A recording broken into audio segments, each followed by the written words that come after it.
Hey everybody. So I wanted to make a video going over adjusted stoichiometry because I've been seeing a lot of people struggling with it, and I wanted to try and help clear things up. So I'm just going to use experiment 5 as an example. So here was the main reaction. The main reaction started with caffeine that we made, and then we took salicylic acid and we reacted as an acid-base reaction to make a salt and formed caffeine salicylate. So for adjusted stoichiometry, in order to do this,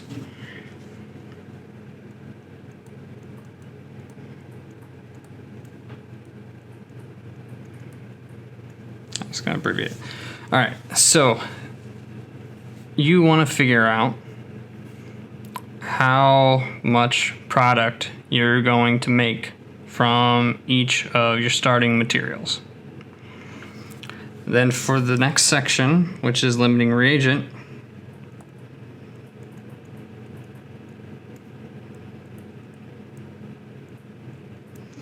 you figure out which of your reactants made the least amount of product.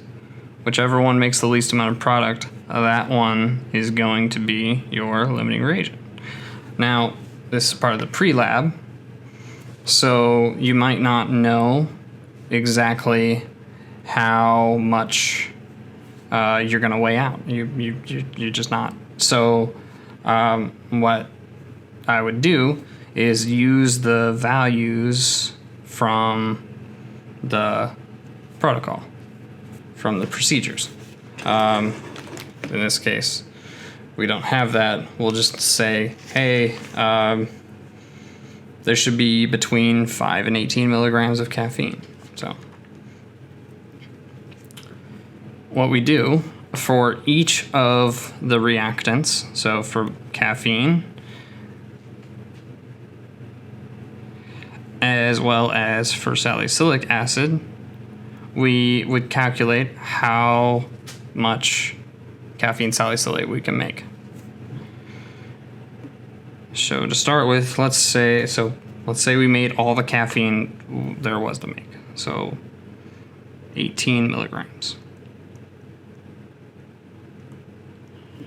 All right, of caffeine. Okay, so the first step for this is we need to convert to grams. So a good way to do this is just have the ratio and figure out, okay, what do I want to cancel and what do I want to get? What you want to get as a result is going to go in the numerator. What you want to cancel is going to go in the denominator. So we're doing a unit conversion to get the grams. There's 1,000 milligrams. I'll just abbreviate CAF. 1,000 milligrams of caffeine in 1 gram. Okay, so now we have 1 gram of caffeine. Well, we have caffeine in grams. Then, now that we have that, we can use the molar weight of caffeine in order to cancel that out. So let's see, how do we want to do this? We can either put the grams on the top or the grams on the bottom. Well, we've got grams on the top here. To get grams to cancel out grams of caffeine, we're going to put it on the bottom. So 194.19 grams of caffeine in 1 mole. Okay, so now we've got moles of caffeine. Cool. We can't stop here though. We've got to get from moles of caffeine to moles of caffeine salicylate. In this case, the reaction's all 1-to-1. So the molar ratio to convert would be 1-to-1. Mole of caffeine on the bottom, right? Cancel that. Then multiply by 1 mole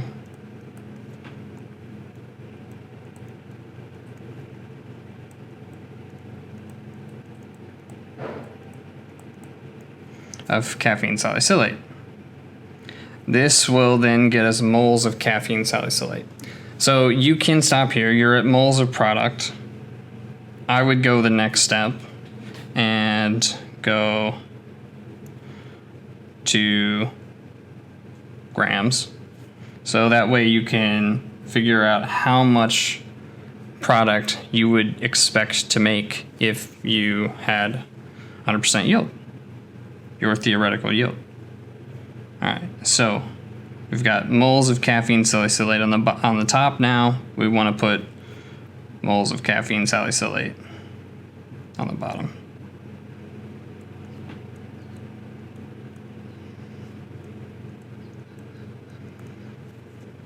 And then 332.31 grams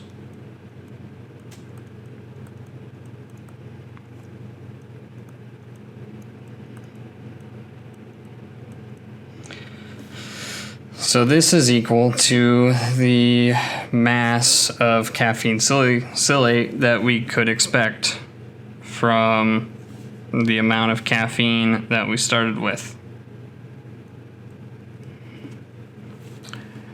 Then we do the same thing for salicylic acid. So let's say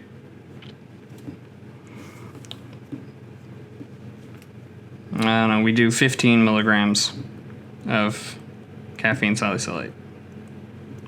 Or sorry, salicylic acid.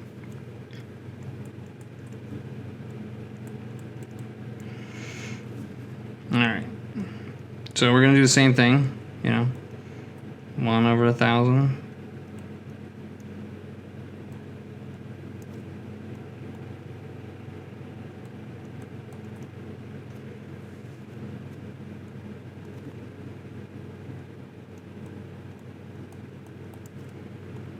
Alright, and then we'll multiply by the molar mass, or divide by it in this case.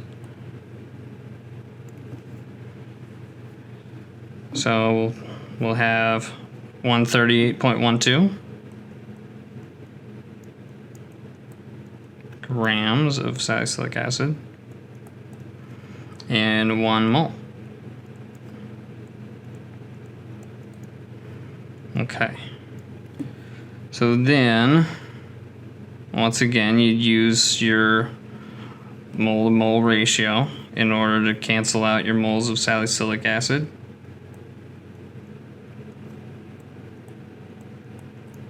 And you would go to your product, which is also 1 mole.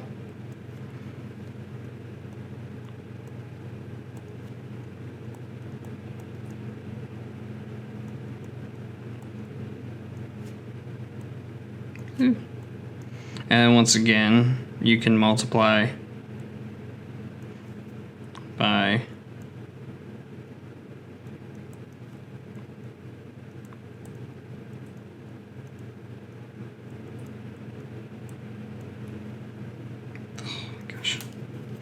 there we go.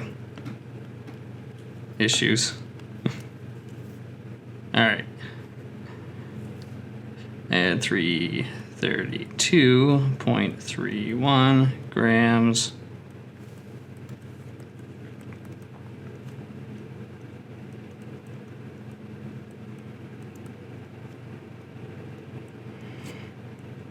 and this will also equal some number.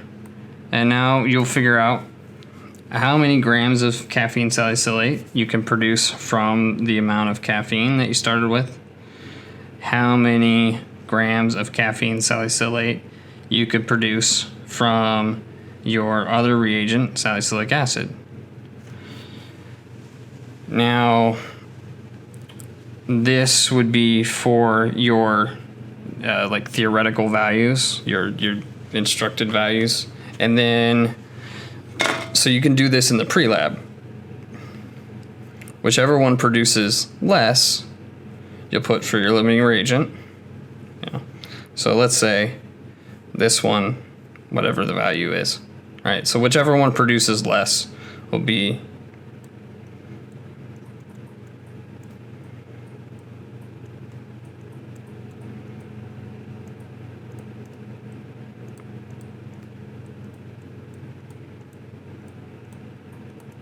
your limiting reagent. That's all you have to put for limiting reagent. When it comes time to the product page, when you're doing your theoretical and percent yields, you'll do this again, but this time you'll replace the book values with your actual values.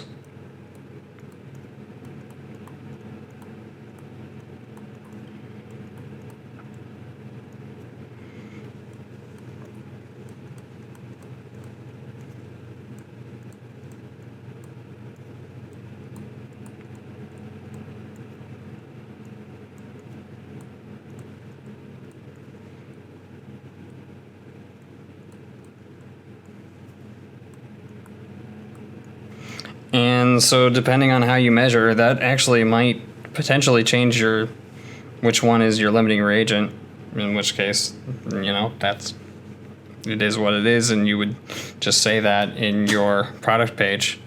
But yeah, so you want to make sure that you're using the molar ratio. You got to get at least to here to convert to moles of product. I'd recommend going the extra step. That way you know how much to expect when you get into lab for your product. But you don't have to. You will eventually have to do that to get your theoretical yield. So that's why I figure it's not really a big deal to go ahead and go there. But yeah, so you need to go each reactant that you're using, figure out how much you can make of the product from the starting material that you used. So all the things that are in the main reaction, you should do one of those equations for each of the reactants in there. All right, so hopefully this helps with the confusion between what is adjusted stoichiometry and what is the limiting reagent. All right, thank you guys.